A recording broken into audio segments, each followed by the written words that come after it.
शासनपति प्रभु महावीर स्वामी को हम वंदन करते हैं। सभी गुरु भगवंतों को तिकोतों के पाठ से वंदन करते हैं। श्रद्धावान भाई और बहनों, आपके अंदर विराजित आत्मा को माजलगांव से सुभाष कोठारी का सादर प्रणाम, सादर जय जिनेन्द्र। उत्तराध्यायन सूत्र के 5वें अध्ययन पर ये मेरा 19वां वीडियो है। सबसे पहले मैं सभी भाइयों बहनों से क्षमा मांगता हूँ कि कल के वीडियो के अंदर मरण 3 प्रकार का ये मेरे कहने में आया, जो कि गलत है। मरण 2 ही प्रकार का है, सका मरण और आका मरण। वहाँ पर 3 प्रकार से जीव जन्म लेता है, ये कहने के बजाय मरण शब्द आया, इसलिए आप सभी मेरे को क्षमा करेंगे, ये अपेक्षा रखता हूँ। कल के वीडियो में हम 15वां गाथा का हम चिंतन कर रहे थे। 15वीं गाथा कहते हैं, एवं धम्मम व्युकम्मम अहमम परिवज्जया बाले मुच मुहम पत्ते अक्के भग्गे ये सोइए। इसी प्रकार जो धर्म का उल्लंघन कर अधर्म मार्ग स्वीकारता है, वो मृत्यु के मुख में पड़ा हुआ बाल जीव भी गाड़ीवान की तरह शोक करता है। गुरु भगवान कहते हैं कि जैसा वो गाड़ीवान दुख पाता है, दुखी होता है, वैसा ही ये जीव भी दुख पाता है। क्यों दुखी होता है?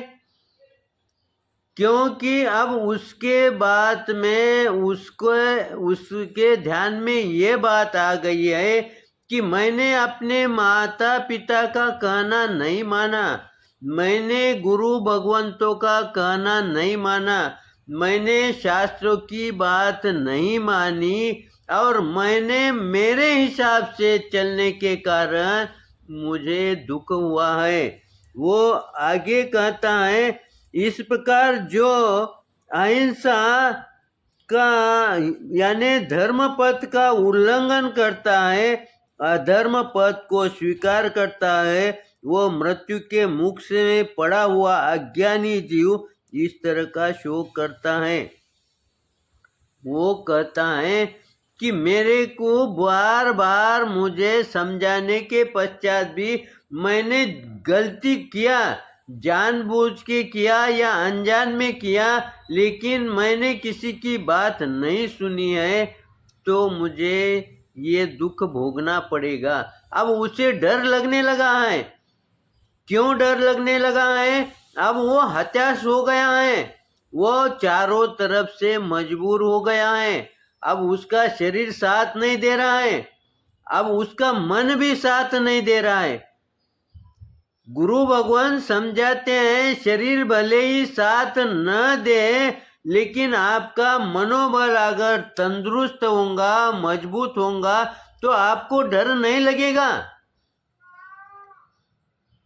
इसीलिए कभी कभी मुसीबत के अंदर हमारे बुजुर्ग आदमी हमें गाइडेंस करते हैं, मार्ग दिखाते हैं। वो मार्ग निकालने में सक्षम नहीं रहते, क्योंकि उनका शरीर साथ नहीं देता, लेकिन उनका मनोबल इतना मजबूत होता है कि वो हमें कहते हैं कि तुम भिड़ जाओ।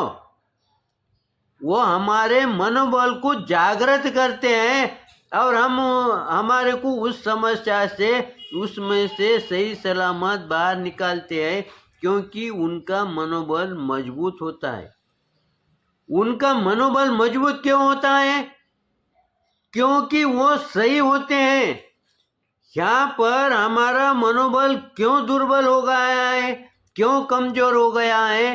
क्योंकि आज हमें ध्यान में आया कि हमने सब गलती किया है, और जो भी गलत चीज करेगा उसका मनोबल मजबूत हो ही नहीं सकता।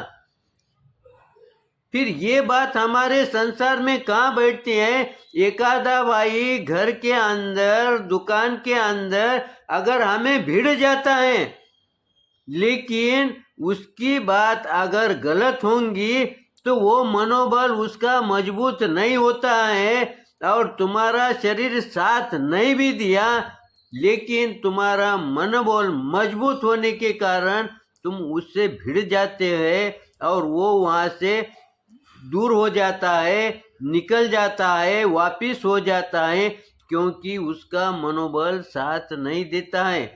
इसीलिए ऐसा जीव जब अंतिम समय आता है उस समय वो घबराता है।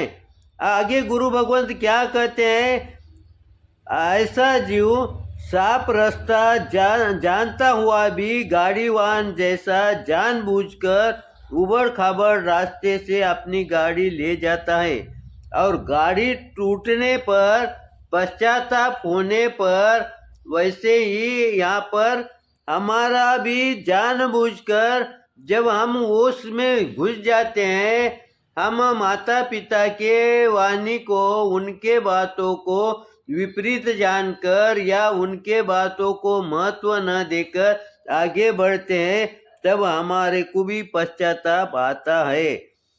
मेरे ज्ञान में मैंने जानबूझकर विपत्ति को मोल लिया। अब वो क्या कहता है, मैंने जानबूझकर विपत्ति को मोल लिया है। विपत्ति आई नहीं है, लेकिन विपत्ति को मैंने मोल लिया है। जिसका मतलब उसने जानबूझकर वो अपनी गलती स्वीकार कर रहा है, क्योंकि अब उसे पश्चाताप हो रहा है। जानबूझकर विपत्ति को मोल लिया है। उस गाड़ीवान की तरह धर्मरथ को छोड़कर, धर्म पथ को छोड़कर अधर्म पथ पर चलने के कारण मेरे को मृत्यु के समय पश्चाताप हुआ है। मैंने धर्म के मार्ग को जानबूझकर सुनकर भी अधर्म मार्ग पर चल पड़ा। इस तरह से उसको अब ऐसी वेदना हो रही है। अब उसे किसी ने भी उसका समाधान किया तो भी उसके समाधान सुनने की परिस्थिति नहीं रहती है। क्यों नहीं रहती है? क्योंकि उसे अपने अंतकरण से पश्चाताप हो रहा है। अब उसे पश्चाताप किसी के बोलने के वजह से नहीं हो रहा, उसे अंतकरण से पश्चाताप होता है। और गुरु भगवंत कहते हैं कि जब अंतकरण से पश्चाताप होता है तब वो जीव सही मार्ग पर आ जाता है। सही मार्ग पर वो चलने के लिए उसको अंदर से प्रेरणा मिलती है। इसीलिए जब भी हमारी गलती हमारे ध्यान में आए उस समय हम प्रमाद नहीं करना चाहिए।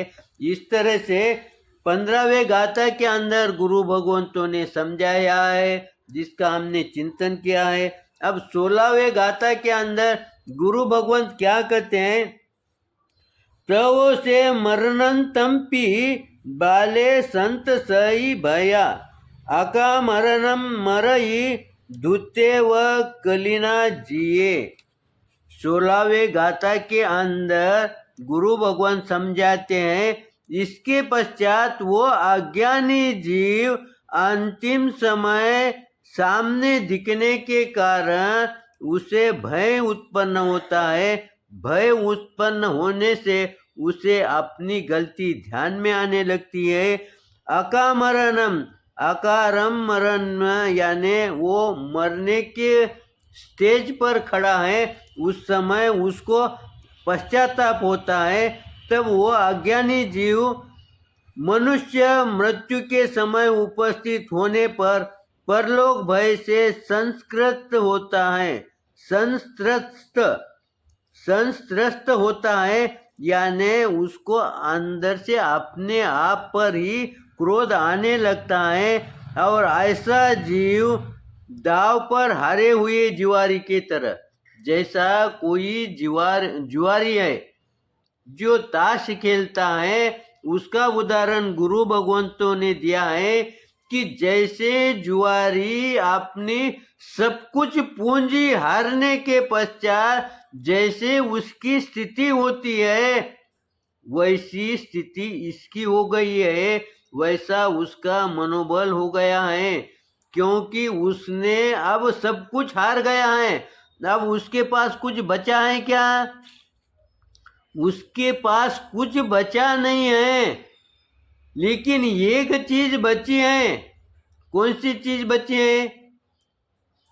उसके पास द्रव्य चीज नहीं है, लेकिन अब उसका मनोबल जागृत हो गया है, और यही मनोबल उसको अब आगे की तरफ सही दिशा की ओर प्रेरणा देगा। इसीलिए समय को देखते हुए मेरे चिंतन के अंदर निश्चित रूप से गलत हुआ होगा, उसे आप क्षमा करेंगे। सही हुआ होगा तो लाइक करेंगे, शेयर करेंगे। इसी आशा के साथ ओम शांति।